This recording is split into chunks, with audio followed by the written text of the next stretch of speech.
పరిస్థితులు, ప్రభావాలు ఏ విధంగా కొనసాగుతున్నాయి ఈయన వచ్చిన తర్వాత?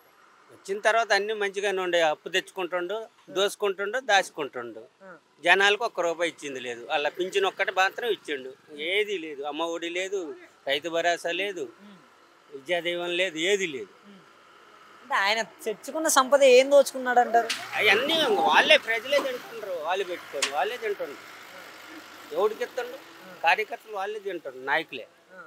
ఎవడికి ఒక్క రైతుకనే ఎవడికి పేదోడు అనేవాడికి ఒక్క రూపాయి ఇచ్చింది లేదు. అంటే జగన్మోహన్ రెడ్డి రాష్ట్రాన్ని అప్పుల పాలు చేసిపోయాడు. పథకాలు ఇవ్వడానికి కొంచెం టైం ఇవ్వండి, టైం ఇచ్చి చూస్తే నేను అన్ని చేస్తాను అంటున్నాడు కదా.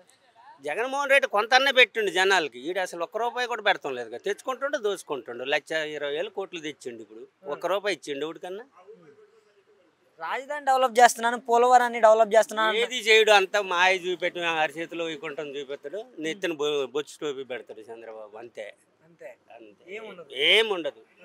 అంటే గతంలో జగన్మోహన్ రెడ్డి కూడా సంక్షేమ పథకాలు ఒక్కళ్ళకి ఇచ్చి 100 మందికి ఇచ్చినట్టుగా చెప్పుకున్నాడనే ప్రచారాలు చేస్తున్నారు కదా. ఆ కులం ఈ కులం అనేది లేకుండా, ఆ పార్టీ ఈ పార్టీ అనేది లేకుండా ఇచ్చిన మగోడు జగన్మోహన్ రెడ్డి. అంతకు తప్పితే ఏ వాళ్ళ వల్ల కాదు. ఎవడు ఈడు కూడా. అంటే మేము కూడా ఇస్తాం, మాకు టైం ఇచ్చి చూడండి. జగన్ ఇస్తాడు. సాగుపోయేటప్పుడు చచ్చేటప్పుడు ఏమన్నా ఇస్తాడేమో ఒక పథకం అన్నా. అంతేగాని వాడు నా మాటలు నమ్మినోడు నాశనం అయిపోయినట్టే. చంద్రబాబు నా మాటలు నమ్మితే. అదేంటండి, ఆయన 2014 నుంచి 19 దాకా కూడా అప్పుడు రుణమాఫీలు అవి జరిగాయి కదా. ఏం చేసింది? దానోడికి ఒక్కొక్కడికి చేసిండు కొంత అంతే. అసలు రామారావే చెప్పిండు చంద్రబాబుని నమ్మినోడు నాశనం అయిపోతాడని ఒక మాటలో. వాళ్ళ అల్లుడైన దేశాన్ని మొత్తం కంట చూడమండు, వాళ్ళ అల్లుళ్ళు కంట చూడమండు. మేము కార్యకర్తలుగా ఉన్నప్పట్లో. ఇప్పుడు మీరు తెలుగుదేశం పార్టీలో ఉన్నారు. అవును, ఫస్ట్ తెలుగుదేశమే. సైకిల్ ఏలగట్టుకున్నాడా, లైటింగ్ కూడా పెట్టుకున్నా. 40 ఓట్లు వేయించుకోగలిగిన అప్పుడు నేను అప్పట్లో తెలుగుదేశం పార్టీ అయ్యింది. ఏది మమ్మల్ని ఏనీలా అప్పుడు మొత్తం కాంగ్రెస్ ఊర్లో పెద్దలందరూ. మేము రామారావు అభిమానం మీద వేసాం. రామారావు ఎప్పుడైతే పార్టీ లాక్కొని ఇదేండో కార్యకర్తలకి ఈ మాట చెప్పండి, అప్పటి నుంచి చంద్రబాబును వదిలేసుకున్నాము మేము. పార్టీ తెలుగుదేశానికి ఓటు వేయకుండా అప్పుడు మళ్ళీ కాంగ్రెస్లోకి వెళ్ళిపోయింది. కాంగ్రెస్ అనంతరం జగన్మోహన్ రెడ్డికి వచ్చేసి.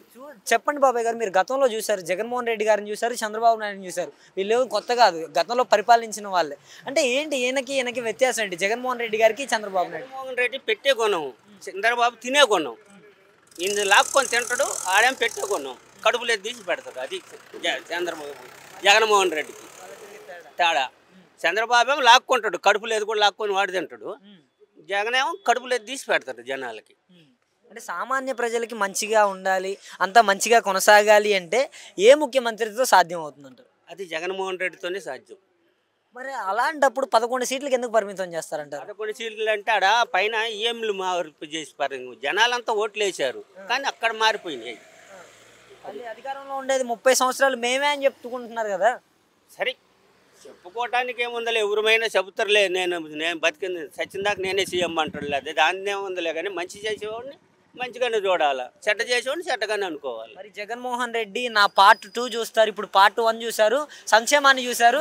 నా కార్యకర్తల మీద ఎవరైతే కేసులు పెట్టి హింసిస్తున్నారో వాళ్ళని మా ప్రభుత్వం వచ్చిన తర్వాత 2.0 చూపిస్తాననేసి అంటున్నాడు. ఏంటంటారు, ఎలా ఉండబోతుంది ఈసారి? ఆయనసారి కార్యకర్తలు పెద్దగా పట్టించుకోలేదు. దానివల్ల కొంచెం ఆయనకు కూడా కొద్దిగా ఎఫెక్ట్ కొట్టింది. ఈసారి కొంచెం కార్యకర్తలని ముందుకు తీసుకురావాలని చూస్తున్నాడు. కార్యకర్తలను ముందుకు తీసుకొని వచ్చి పార్టీని నడుపుకోవాలని చూస్తున్నాడు. ఏదైనా కానీ ఈసారి మాత్రం గట్టిగానే ఉంటుంది. ఈసారి గట్టిగానే ఉంటుంది జగన్ హవా. ఇప్పటికైతే మీకు నచ్చలేదు ఈ ప్రభుత్వం? అసలు ఎట్టి పరిస్థితుల్లో కూడా నచ్చలే.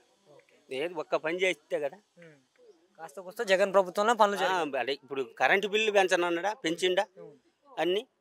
మరి నూనె పెంచిండా, 150 రూపాయలు. పామాయిలే 120 ఉన్న నూనె 150 చేసిండు. ఏ పథకాలు ఇచ్చి పెంచిండు మరి? రీసెంట్గా ఇప్పుడు ఈ జనసేన పార్టీకి సంబంధించి ఒక కిరణ్ రాయల్ అనే వ్యక్తి కూడా జగన్మోహన్ రెడ్డి 2.0 గురించి ఆయన వెటకారంగా మాట్లాడి కొంచెం ట్రోల్ చేశారు. దాని తర్వాత ఆయన ఒక వీడియో వైరల్గా మారింది, ఒక మహిళతో ఆయన చేసిన వీడియో. దాని గురించి ఏంటంటారు? దాని గురించి చెప్పేది ఏముంది, వాళ్ళంతా జనసేన పార్టీ ఒక బేవర్స్ పార్టీ, అంతా రౌడీ పార్టీ. అది మరి చెప్తున్నారు కదా పవన్ కళ్యాణ్ గారు ఏమో ఆడపిల్లలకి రెస్పెక్ట్ ఇస్తాం మేము అది ఇది అని చెప్పి.